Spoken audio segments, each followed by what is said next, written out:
And we're back, YouTube, with episode 3. As you may recall, in episode 2, we left off just trying to work out. Oh wait, leave it. Leave it my load flag. We left episode 2 just after speaking to Cadwell before going to the Undercroft. I don't know why I went like that, because Cadwell is actually behind my character, not behind me. There he is with the pot on his head. I think he's a pothead. Bad joke, I know. That could be done. Whee! Fireball! But in this episode we should hopefully get the tutorial finished. And leave it a playback flag. Alright. I got ooh.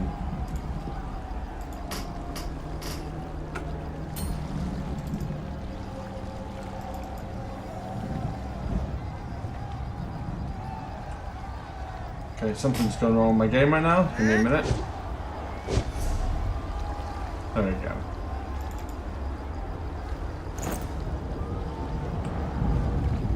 There we go. It seems to have settled a little bit now.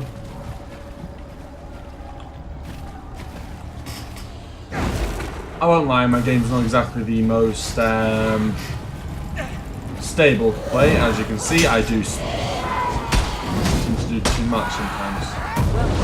And then when I try and move like I was there, it wouldn't. Loot, don't attack. See?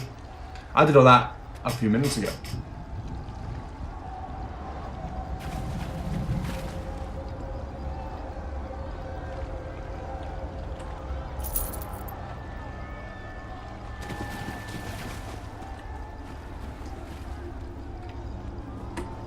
Okay, it seems to have sorted itself out. Seems when I'm in battles, it doesn't seem to like to work properly for me right now.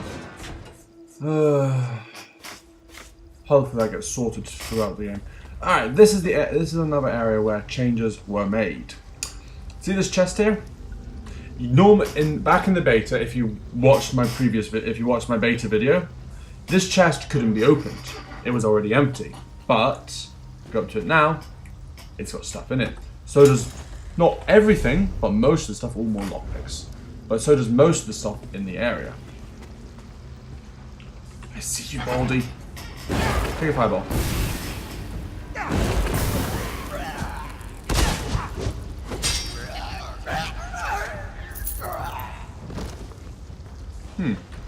He had a female dying voice. I'm pretty sure that guy was male. Has that got stuff in it? No. Some of them are empty though. Not all other stuff. Which is kind of annoying. Especially when you're trying to... This is what I will recommend for anyone who's getting the game. I recommend fully emptying this area out, checking everything, because lockpicks are hard to find later on in the game, and this area has hundreds of lockpicks. But so far, I'm not finding any. Ow! That would hurt. There are more lockpicks. It's normally the urns that have lockpicks in there. I will admit that. I don't even know where tricking is. Not been over here before. Oh.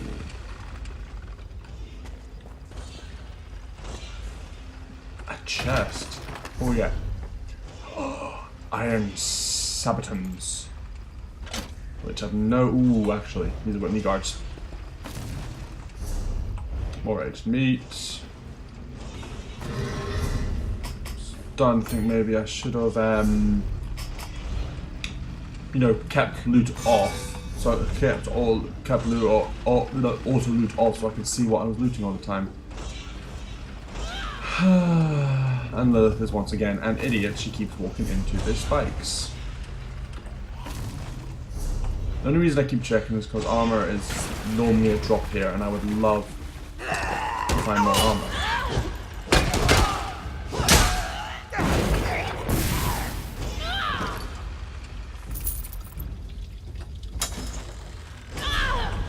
No, instead of standing on the spiked area, how about you stand off of it? I'm sorry, it's a bit much to ask you to actually consider doing something other than standing where she will die.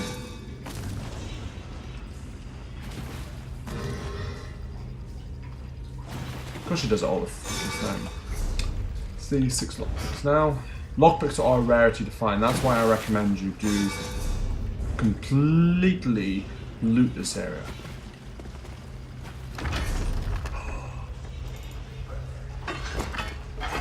New weapon. Because more lockpicks you find, the more fun you have in the game, because the more chests you can unlock.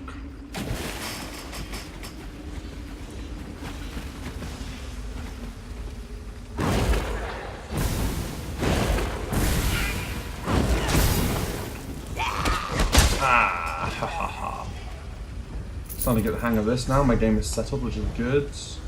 How much gold do I have? I've got 11 gold.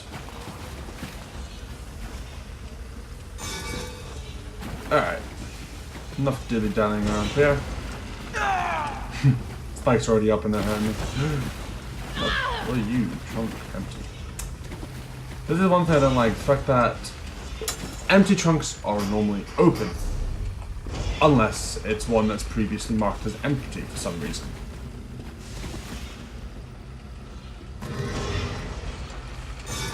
I mean, the urns, they all mark it, they all stay open. But the chests don't. Which is really, really annoying sometimes. See? Even the crates open. If they're already being opened. Alright. 7 lockpicks now. Okay, let's go over.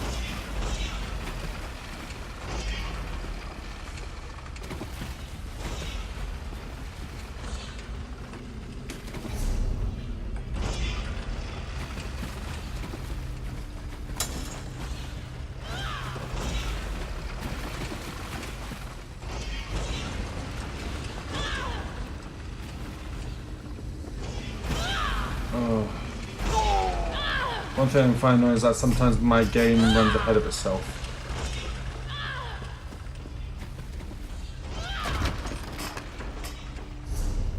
Look at that. Now I just need a helmet. See, this is why you look around. To have a chance of finding full armor gear.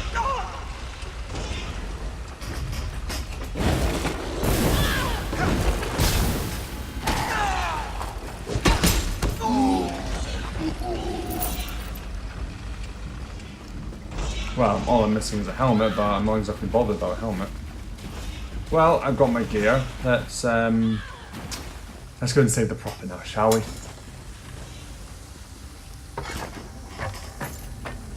But yeah, that area had completely changed. Prophet's cage should be just ahead. Quickly now, we haven't much time. Interrupting me, as usual, Lyris. But yeah, that area, as I said, used to be empty. There used to be chests, but nothing in them. Now they actually, which I did say during the beta stage. I didn't say it during my video, but I said to my friend that I felt that was kind of stupid and pointless. But it now makes sense why they're originally empty, because they were getting ready to input stuff, which they did. All right. The good news is we made it here in one piece, and the prophet looks unharmed. Now the bad news. It's going to be up to you to keep him safe and get him back to Tamriel. I'm not going with you. Why? I thought we were going to get married. I probably should have mentioned this before, but it never seemed like the right time. There's a trick to opening the cell. The only way for a prisoner to leave is for another living soul to take their place. I need to swap places with the prophet. If you must, but mark my words, I will come back for you, my love. We will be together. I can't possibly understand it right now, but the prophet chose you for a reason. You're important, and everyone and everything we've ever loved is in danger. Get the prophet to safety. I'll find my own way back, if I can. Aye, right. There are magical locking devices on either side of the cage. You need to deactivate both of them so I can begin the transfer. That's one right there. Once it's done, get moving. The prophet will know where to go, but he'll need your eyes and your protection. Alright, like I said before, empty, empty, empty. Got something in it. And, alright, that was bad iron to show you from, but there we go. Like this one, more lockpicks. I recommend emptying this area before moving on. But I don't want you I don't want you guys just to watch me run around opening pots. So I am just going to leave it with 8 lockpicks and hope that I get more later. They are quite a rarity to find. Well, they were quite a rarity to find in the beta, in the main game, but I don't know how it is now. I mean, obviously we're more sophisticated. The game's proper now, but once again, we won't know until we get into the game to work out how much, to work out how rare lockpicks are. I give myself that the prophet might be free!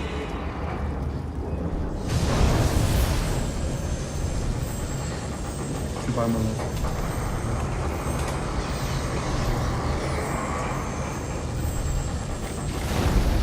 Alright, this is something that's quite cool. Watch this.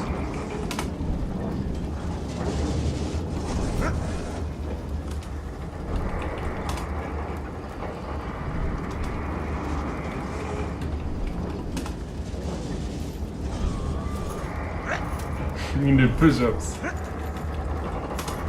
I'm just going to just sit up.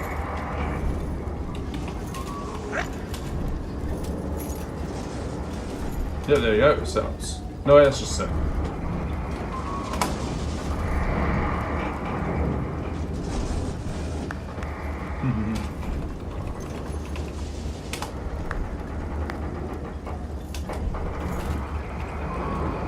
You're also damn drunk. There you go, I'm drunk.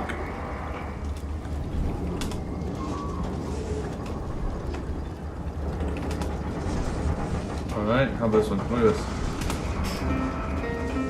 How awesome is that? You can pull it on loot. Obviously, I don't know all the emotes yet, but I will do one.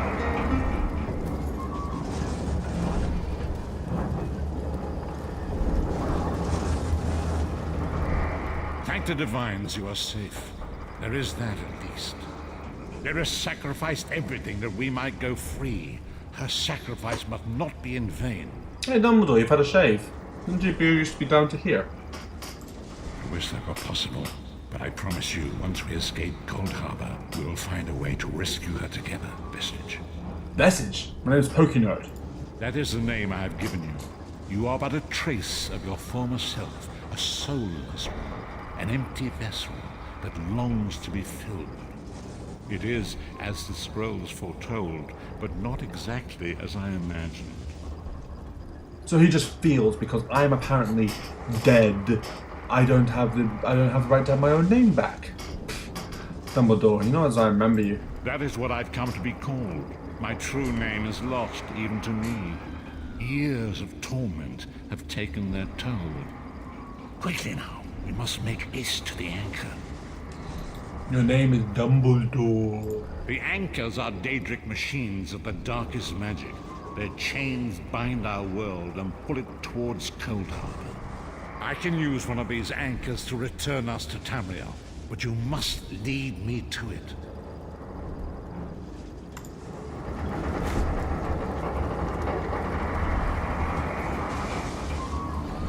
Oh, I can't believe we have to leave the girl behind. It's normally the guy that stays behind for the girl to escape. No, it has to be the girl that stays behind for the guy to escape.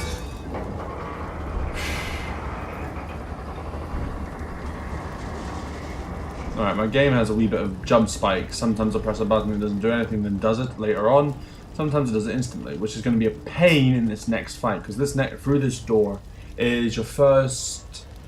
I wouldn't say your first introduction to a boss, but maybe your first introduction to a mini-boss. He still looks cool though. Once again, this room is full of pots and chests, as you can see. And once again, these now have stuff in it, but they didn't used to.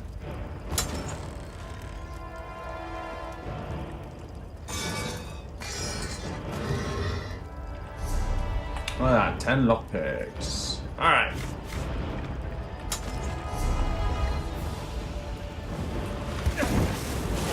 That's fire.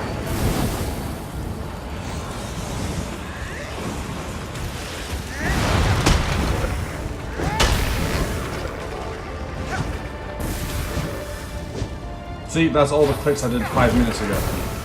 Alright, this is cool. I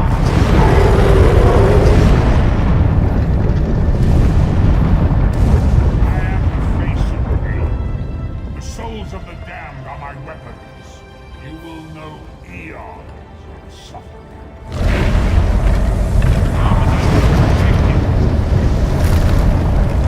Doesn't Molag Bal look cool?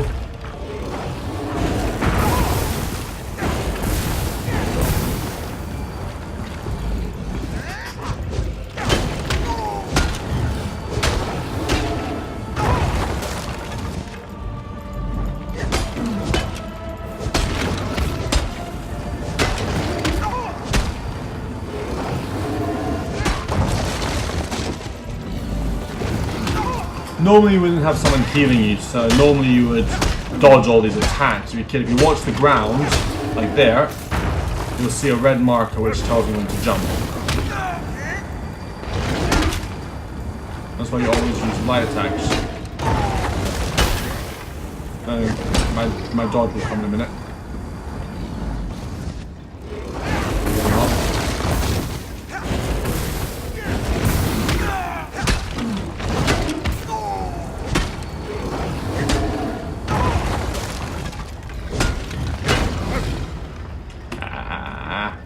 Look at that. I got something. I need to be level 3 for it though. Wait, hold on. This is so weird. Normally I do level up here.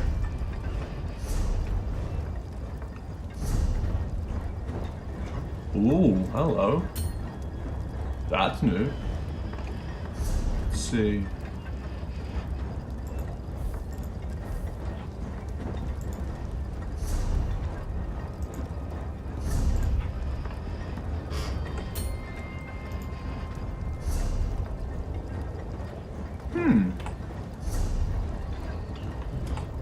Weird.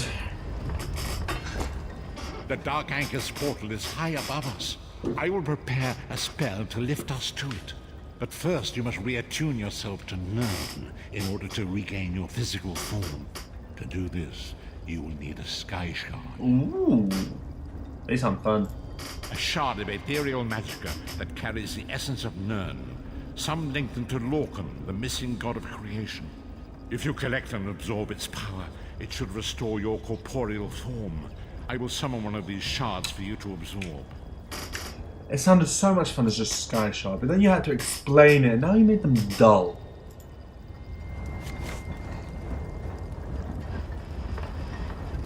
Shard of Aetherius, fall upon us now and anoint us with your blessing. Quickly, collect the Sky Shard. There is no time limit.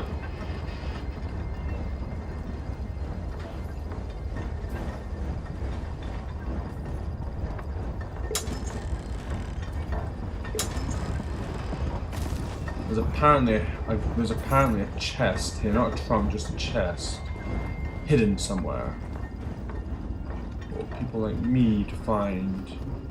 But I don't have time, and I've already done this tutorial 5 times because my recordings were annoying, and I got bored of them quite quickly. So I will leave it up to you to try and find that hidden chest. Enjoy. I am going to go get the Sky Shard, which is this lovely blue thing. Basically, at 3 of them, you get yourself a new attack, which is quite cool. And you summon it like your Jesus. Great Akatosh, dragon god of time, your children are lost in the fog between worlds. They cry out for mercy. Hear Do a my little wiggle. voice, Akatosh. Do a little I dance. require Get your down tight. strength. Let the Ooh. way be opened. Let these wandering souls return home. Let the will of Molag Bal be denied. Hurry! We must go now! Must we now? Sound like I'm in pain. Well, I want to hope you enjoyed the tutorial. The next episode, episode 4, will be on the main story, but I'll let it load first of all. But yeah, so there have been some changes, not major ones. I mean, Molag Bal looks cooler. He used to just be like a blue spirit, like how the prophet would appear for you, appeared for you at the beginning when he just appeared as a blue spirit in your cage. The vestige awakens once again. Come here. We must speak. All the chests have loot in it. Your mini boss at the end, originally it looked like Medusa, a weird serpenty type thing. Yeah, that's how Molag Bal used to look. Obviously 7, 10, 20 feet taller. And then he summoned, as I said, a weird serpenty thing. Now he summons a giant skeletal thing. The 2 skeletons you fought, they weren't originally there. And hey, someone's asleep. Interesting. But yeah, so I hope you've enjoyed this episode. It was fun. And keep an eye out on my channel for the next couple of episodes. Also keep an eye out for Minecraft, which I'll be starting up soon. And also, if you've been there since the beginning, well, which was 1 episode ago, since I haven't done episode 2 yet, Pokemon MMO will be returning soon, and I will also be starting up more games, including the original Spyro, which will appear every Tuesday, which is today now. So that'll probably come up at some point, but maybe not. I may leave Spyro until next week so I can get a foothold in this, because I am moving soon. So, thank you very much for watching, and goodbye.